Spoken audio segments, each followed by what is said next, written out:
اعوذ باللہ من الشیطان الرجیم بسم اللہ الرحمن الرحیم سورہ نساء مدنی سورت ته او سورہ نساء ته سورہ نساء ځکه وی چې په دې کې د زنانو خصوصا د زنانو د میراث او د زنانو د نکاح مسائل یا کوم رشتو سره نکاح کیږي کوم سره نه کیږي د هغه تفصیلی ذکر دی پکې او د زنانو نور مسائل پکې ذکر دي د دې وجه نه دی سورت ته سورہ نساء ویل کیږي مدینه منوره کې نازل شوی دی الله فرمای یا ایها الناس اے خلقو اتقوا ربکم او یریږئ تاسو د خپل ربنا الذي غرب خلقکم چې پیدا کړی تاسو من نفس واحده د یو نفسنا د یو انساننا د یو ذاتنا وخلق منها او پیدا کړل د نفسنا زوجها د بیبي وبث منهما او خارج کړل د دواړو نه رجالا کثیرا ډیر سړي ونساء او ډیر خزي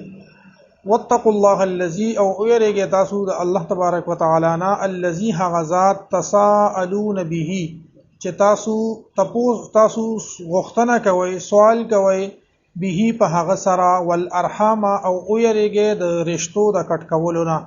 ان الله بشک الله تبارک وتعالى كان عليكم رقيبا دی په تاسو باندې نگهبان د انسان د تخلیق او د انسان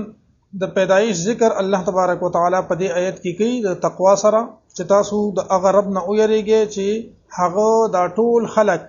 د یو انسان نه پیدا کړی دي یعنی اول الله تبارک وتعالى آدم علیه السلام په خپل قدرت کامله سره د خور نه پیدا کو بیا په هغه کې روح واچولو بیا د هغه نه د هغه بیبي یعنی حوا رضی الله تعالی عنها هغه چې دین هغه پیدا کړه کله چې دا دواړه پیدا کړل نو بیا د دیله الله تبارک وتعالى ډیر اولاد ورکو ډیر سړي او ډیر زنانا دا چې دینو پیدا شو آدم علیه السلام اولاد چې دینو په دې طریقه باندې کېدو چې په یو حمل کې به یو الک او یو جینه پیدا کېدل او بیا په بل کال په بل حمل کې به بیا یو الک او جینه پیدا کېدل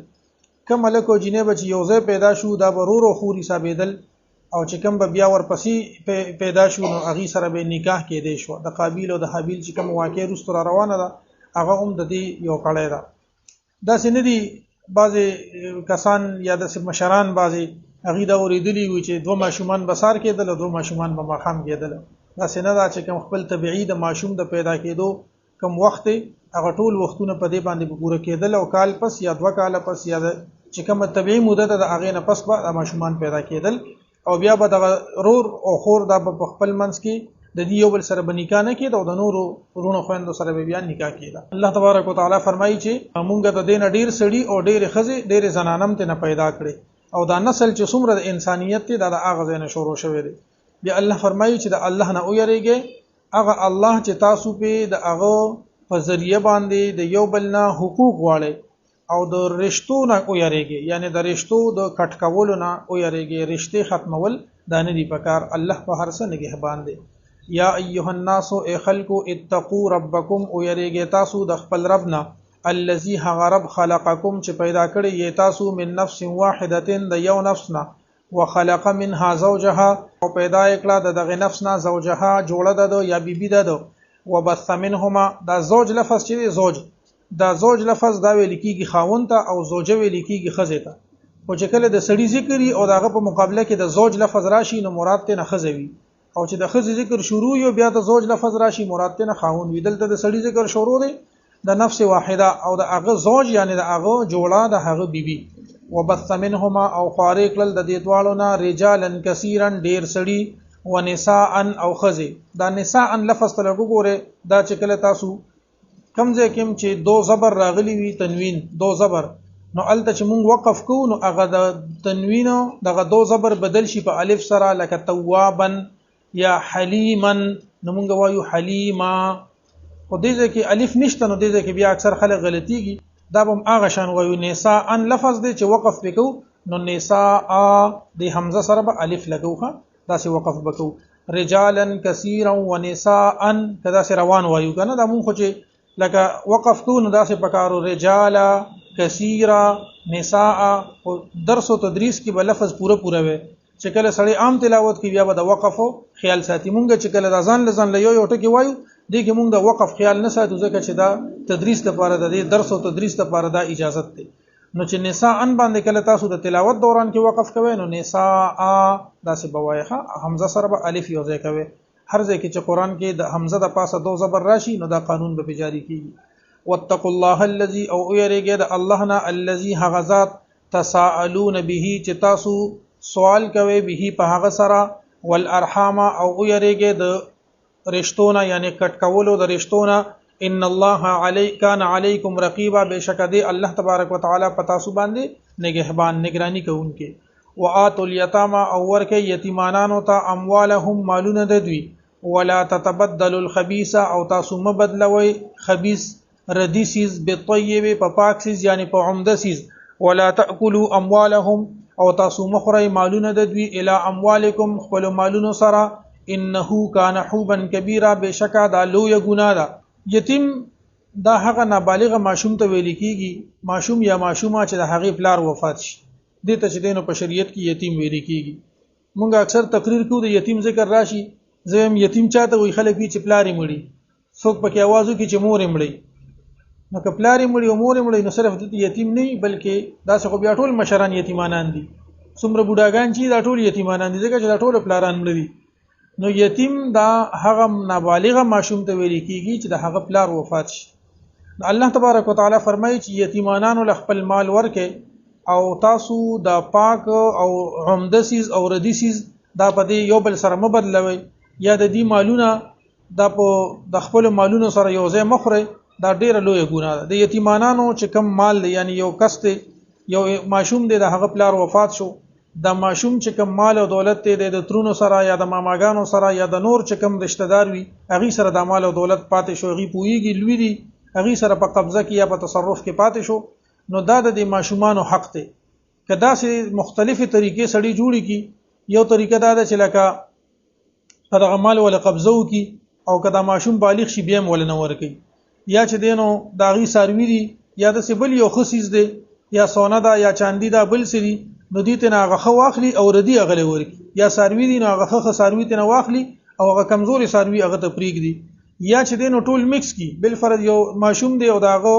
لس غواګانی او لس میخي داغه کیږي نو دا لس غواګانی او میخي دي د ځان سره کی او بس هغه بیا کال نیم پس هر سره اخر سي کې او میکس را میکس کی په دې میکس کولو په طریقه باندې د یتیمانانو د مال اخري په هر طریقې سره کده یتیمانانو مال په باطل طریقې سره د یو طریقې اجازه شته هغه دا چې په کاروبار کې سړی شاملې کی په معروف طریقې سره غیر رستو ذکر روان دي او که په هر طریقه باندې په ناجایزه په باطل طریقې سره د یتیمانانو مال څوک خوري اسم ناجایزه دا خو د یتیمانانو په خصوصیت سره ذکر کیږي چې یتیمانانو خپل مالونه ورکه او تاسو ردی په عمده باندې مبدلوي چې عمده سیس تاسو والے او بیکار سیس دي د پرې ده یا د دې د مالونه ځان سره مکس کې او بیا په هغه کې چې دینو د دې مالونه په طریقه باندې تاسو خره دا لوی ګناه ده واتوا اليتامى او ورکه تاسو یتیمانانو ته اموالهم مالونه د دوی ولا تتبدلوا الخبيث او تاسو مبدلوي خبيث سیز بالطيب په پاک سیز یا ردی سیز په عمده سیز باندې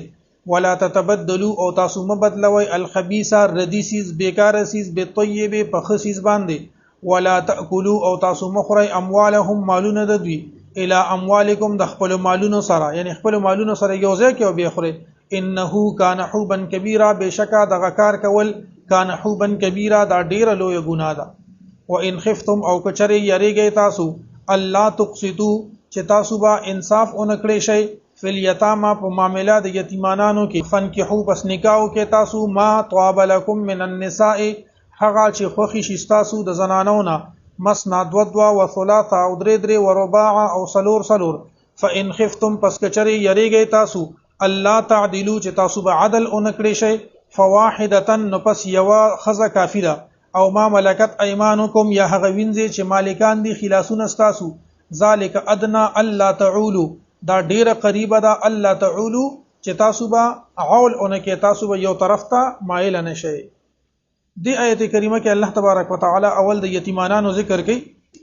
چې کله به داس یتیمانانی جنکه پاتې شوي نو د هغي رشتہ دارانو به په خپل باندې د هغي سره نکاح کوله او د هغي مال او دولت بم د دې په حصہ کې راغلو نو چې یو ماشوم وي هغه یتیم وي او په سرپرستانو کې په مشرانو کې د چا سره نکاح کېدل او غیله به په نکاح ورکړه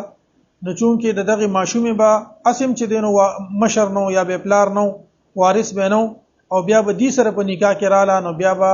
د دې د حق تپوس کول والا بالکل څوک پاتې نشو مہر به هم ول صحیح نه ورکو او د دې چې کوم حقوق دي د هغه ادایګي به هم صحیح نه کوله نو الله تبارک وتعالى فرمایي چې تاسو د یتیمانو جنکو سره نکاح مکوئ نور زنانو سره نکاح وکړئ چې کوم تاسو خوخيږي د خوخېدو دا شرط پکې دی ښه اسې چې دینو پزان باندې بلاګانی مسلط کول نه دی پکارو فانكحوا ما طاب لكم لفظ دی وان خفتم الا تقسطوا في اليتامى کچره تاسو یریږئ چې انصاف به اونکړي شي په معاملات د یتیمانو کې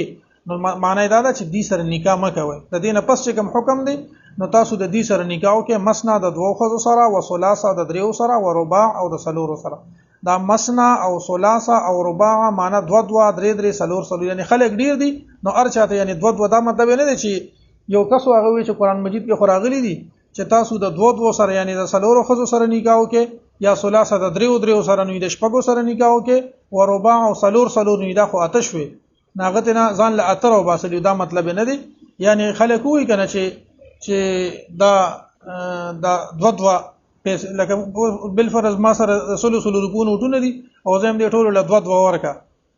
نو دوه نوټونه شو کنه دا خو نه چې دوه یو ل ورکم او بیا دوه بل ورکم دا په عربي ژبه کې هم داسې استعماليږي چې د یو کس په نسبت باندې کم حصہ رسینو هغه په دې الفاظو باندې استعماليږي نو یا د سړی دوه ودونو کې یا د دریو کې یا د سلورو کې خو په شرط د دې باندې اول چې دغه کم زنانه خو خشي د اغي سره د نکاح او دا شرط پکې چې دیبا انصاف کوي عدل بکي د دواړو د یا د دریو یا د سلورو بیبيانو سره به یو شان چلیږي فان خفتم الا تعدلوا کچری تاسو یریږئ چې زب عدل او انصاف اونکړې شم فواحده او ما ملکت ايمانکم نو یو خزه کافیه او ما ملکت ايمانکم یا هغه وینځي چې مالکان دي خلاصونه دستا سو وینځي اوس نشته مخکې به وینځي وي زنانه به وي هغه به په جنگ په میدان کې بچ کمه زنانه په قبضه کې رالی یا د سي خاندانونو چې اغي هم دغه شان د وینځو دا سیستم د اغي هغه خاندان هغه بچ دینو غلامانو او د اغي هغه زنانه به په پیسو باندې خرڅېدي او اغي به په خلکو خدمتونه به کول او بیا چې دینو اغي سره به بغیر یعنی چې د چا وینځه به دا به د اغه خزم و د چا به د وینځه واغسته دا به د اغه خزه و یا به خپل زوی ته په نکاح کړ بیا به د زوی خزه و که چاته په نکاح شو خو ټیک د کني چې د چا به وینځه و دا به د اغه بیبي و دین اسلام د دغه سیستم د غلامانو د وینځو د سیستم د ختمولو باقاعده یو سیستم جوړ کړی دی یو سړی دی هغه قسم یو کو قسم پورا نه کو دی به غلام آزادي یو سړی دی د هغه نه په خطا باندې قتل شو دی به غلام آزادي غلام وینځ یو خبره ده دغه شانته ډیر زینه داسې دي چې په هغه کې شریعت د دین اسلام د غلام آزادول لازم ګرځولې دي او په عام حالاتو کې د غلام آزادولو باندې د ډیر زیات ثواب او اجر چې دینو دا شوی دی او اوس چې موجوده کوم سیستم دی نو کوم چې د دنیا انټرنیشنل لیول باندې قوانین جوړ شوي دي نو د غلامانو د وینځو دا سیستم دا ډیر د پخوانه د انټرنیشنل چې کوم رولز دي او کوم قوانین دي هغه کې دا سیستم ختم شوی دی اوس دا سیستم نشته نو اوس صرف د زنانه دي که دوه سره سړی واده کولی شي که دریو سره که څلورو سره په شرط باندې په عدل په شرط باندې او که عدل ور سره نشي کولی نو بیا چې دینو فواحدتن بیا چې دینو یوا خزا کافی ده او یا وینځي نشته ذالک ادنا الله تعالی دا حکم ډیر نږدې دی دیتا چې تاسو د عدل او انصاف نه لری نشي یو طرف ته تاسو کاګنه شي دا عدل او انصاف د دې بیا ځان لچ دینو تفصیلی خبرې دي هغه تفصیل ته نه زما خو عام حالاتو کې یو سړی داسې چل کړو یغه وی چې زه دوه ودونه کوم دوه ودونه کړو نه هغه چې زه په عدل او په انصاف سره بچلېګم او چې څنګه د یو زنانه سره علم بداسه بل لمر علم نو هغه د قدرت کار دا وی چې دا دواړه خزي په یو ورځ باندې وفات شي اسی فرضي خبره ده کنه دا دواړه خزي په یو ورځ باندې وفات شي نو د دواړو کفن دفن تنظیم او کو د دواړو جنازې په یو ټیم باندې کې خو دا قبرونه ول په یو ځای جوړ کړل او د کور نه جنازم په یو ټیم باندې وباسله خو دې چې دا جنازه وباسله نه دی چې اسنه ز یو جنازه مخ کې وباسم او بل ورپسې رستو وزي نو بیا به د بل خزه وی چې زه رستو وباسلم او د مخ کې وباسله نو په کور کې الډي یو دروازه و د یو دروازه بل جوړ کړه او دواړه کټونه په یو ځای د کور وباسله چې په دې جنازه وتلو کې منصاف شي او جنازه وکړه دواړه خخې کړي د شپې په خوب کولې دا کشر خزه وته یې زده نه خپېما پیولې یا بل د په نوې دروازه وباسله د په سړاو وباسله نو د خزو معاملاتو تک وګوره یعنی د خزو طرف نه بیا انصاف ډیر مشکل دی خو که سړی د خپل طرف نه د انصاف کوشش کوي نو ګران دی یقینا چې ګران دی، بلکې الله فرمایي چې تاسو انصاف کولای نشئ. ولن تستطيعوا ان تعدلوا بين النساء ولو حرصتم. الله فرمایي چې تاسو بالکل انصاف نشئ کولای که ارسونه کوشش وکړئ. نو چې انصاف نشئ کولای بیا فلا تميلوا كل الميل فتذروها كالمعلقه. د یو بیبي طرف ته د یو خزي طرف ته ټول ممایله کیږي. فتذروها كالمعلقه چې هغه تاسو ځوړندې پرېږدئ. او په شریعت کې دا د دوو یا د دریو یا د څلورو خزو حکم داسې نه دی، دا په سختو شرطونو باندې مقید دی. مونږ خلک چې دینه بس صرف د دویم وادونو موریدلی او بس چې ته چې دینه یا خور په سلاکو یا مور په سلاکو یا څوک په سلاکو چې را لريشته وګوري. نه د دینه اول مخکې ځان پویول پکار دی چې دا یو خدا حکم دا وجوبي نه دی، دا رخصت دی که یو انسان ته ضرورت وي نو هغه دویم یا دریم یا څلورم واده کولی شي. او دا رخصت هم بغیر د شرطونو نه دی، بلکې دا په سختو په سنگینو شرایطو باندې دا مقید دی. او نور چې دینو وجوهات پاغه کې بیا ډیر دي، خو فل حال چې دینو ظاهری طور باندې د دویم واده دا حکم دا چې دینو دا حکم نه دی، بلکې دا رخصت دی او په شرایطو باندې دی. او اول شرط پکې هغه د عدل او د انصاف دی. کم سړی عدل او انصاف نشي کولی هغه چې دینو اغلا نورې بیبیان نه دی پکار. ذالک ادنى الله تعالی دا ډیر نږدې ده چې تاسو یو طرف ته مایل نه شئ. وان خفتم او کچری یریږئ تاسو الله تقسطوا دا چې تاسو به انصاف نشئ کولی فل یتامى د یتیمانانو په باره کې، نو یعنی دې سره نکاح مکوئ. فنکحوا پس نکاح وکئ ما هغه طاب لكم چې خوښیږي تاسو من النساء د زنانونه مثنا دوا وثلاث او درې ورباع او سلور. فان خفتم پس کچری یریږئ تاسو الله تعدلوا چې عدل به اونکړئ شئ فواحده نو یو کافی ده. او ما ملکت ایمانکم یا چې مالکان شي خلاصونه دستاسو. ذالک ادنا دا ډیره قریبه ده الله تعالی چې تاسو به بے انصافیونه کې تاسو به یو طرف ته مایل نه شئ. د یاروسین طرف یو مولانا و هغه وی چې خدای پاک په قران کې وی چې دوه خزیو کې درې خزیو کې سلور خزیو کې او که تاسو نه سړی نه یو کې ناغه چې یو ودونه چا کړی دی خلکو په مخ اغسته په فیسبوک باندې چې چا دوه درې کړی دی خو خاموش وکنه د دې په حق کې ولګلګه خبره او د قران مجید او د آیت غلطه معنی کړي و. یعنی الله تعالی فرمایي چې تاسو انصاف نشئ کولای نه یو کې نو به کې تاسو نه سړی نو تاسو یو خزاو کې. او بیا به دا وی چې د کم سړی د سلور خزو نه خزې کمی د پسې مونږ نه کیږي. دا څه قسمه مسائل ویلي نه بس خلکو په مخ واغستنه بیا بل ویډیو وکړي دا ما څه غپ لګو او دا زه پوه شوی نه مو دا غلط شی. د قران مجید او د احکاماتونه د شریعت د احکاماتونه غب جوړول نه دی پکارخه. صدق الله العظیم وصلی الله تعالی علی خیر خلقه محمد وآله وصحبه.